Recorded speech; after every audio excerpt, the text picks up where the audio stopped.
For the seed pod project, you guys are going to be taking 2 pinch pots to create a hollow form. So we couldn't make this as a solid piece of clay because when clay is solid in the kiln, it shrinks at different temperatures as it heats up. And so if the outer layer shrinks before the inner layer, then this shrinks and then it ends up shattering. So anything that's thicker than our thumb, we have to hollow out. So this is a shape made from 2 pinch pots, as well as this piece right here. So when we're making the seed pod, we're focusing on repetition in designs and elements that you guys are adding over the top. So this is hollow as well. So this shape right here was made from a raindrop shape. Okay, so it's 2 pinch pots together, made like a raindrop. And then I took a flat metal scraper and I cut these apart and pulled them away from the shape. So this used to be hollow and now it has little pieces of clay added to the top. You can see those are completely separate.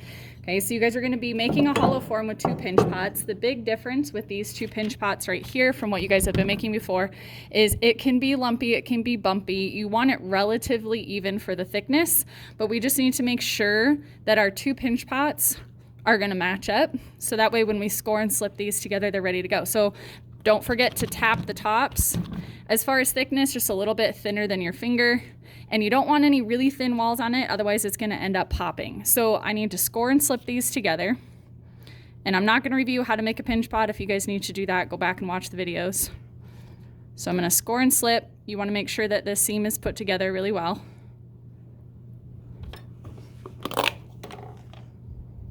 Doesn't matter if the slip gets messy on the inside or outside.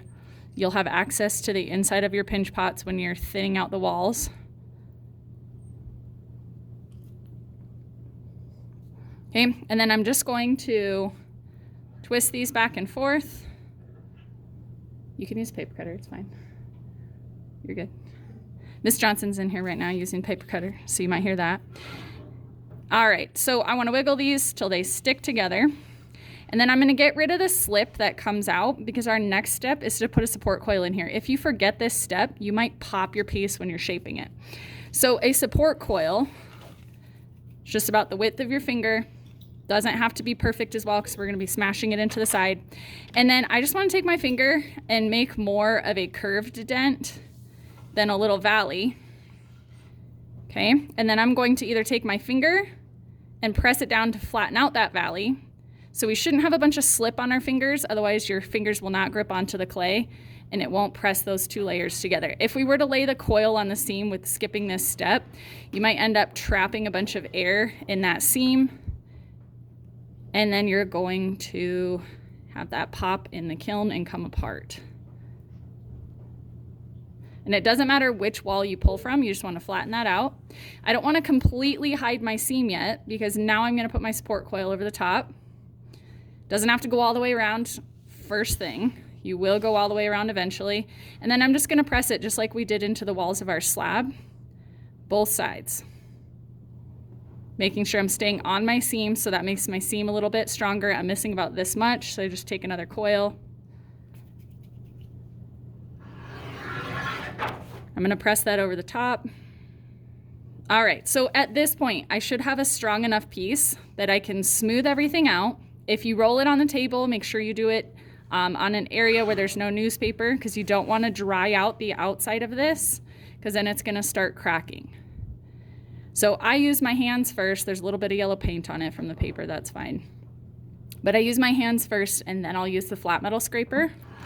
I curve it, okay, so I'm holding it, I'm curving it, and I'm smoothing out my form. At this point, it's more of an oval, a sphere, an egg shape. But once it's smooth, I can start shaping it. So if I want a teardrop shape, I'm going to show you guys how to shape this once I smooth it out a little bit more. All right, so now I'm going to dip my hands in water. If I want a teardrop shape, I make sure that my hands are wet and I'm actually pressing on this. And if you constructed it correctly, you're going to end up keeping your form. So that air pressure is going to keep your form together. But again, if you didn't put the seam on or if you didn't construct it correctly, you're going to end up popping it. So once I start to get thicker clay up here, I'm just pressing with my fingers and I'm not doing it in one swift movement. I can't get the shape in one time. You see, I'm kind of going over this. So that's why we want to put water on our hands So that way we're not grabbing clay and ripping it off. So I'm starting to get more of the teardrop shape. So I'm just gonna press it. And everybody's shape's gonna be a little bit different. So for example, this one here, I have 2 pointed ends on it, each going a different way. So if my point is going up this way, if I want to create more of a drop on this end, I just repeat that process, add a little bit more water, and I'm just going to press.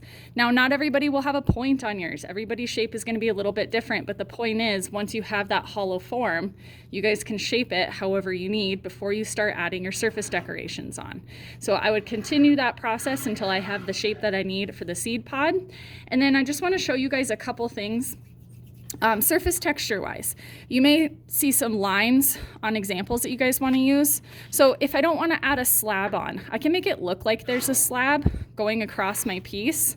By adding my coil, I don't have to score and slip as long as I am taking and pressing down part of my clay.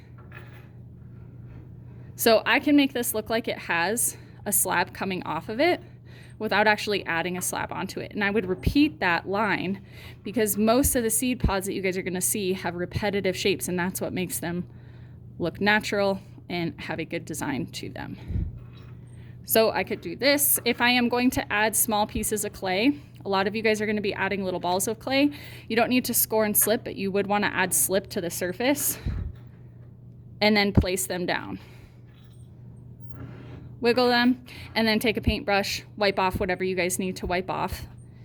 Okay, any other designs that you guys need to do, just see me if you're not sure how to achieve what you're seeing in your reference photos. I may have things for you guys that you don't know that I have as far as tools.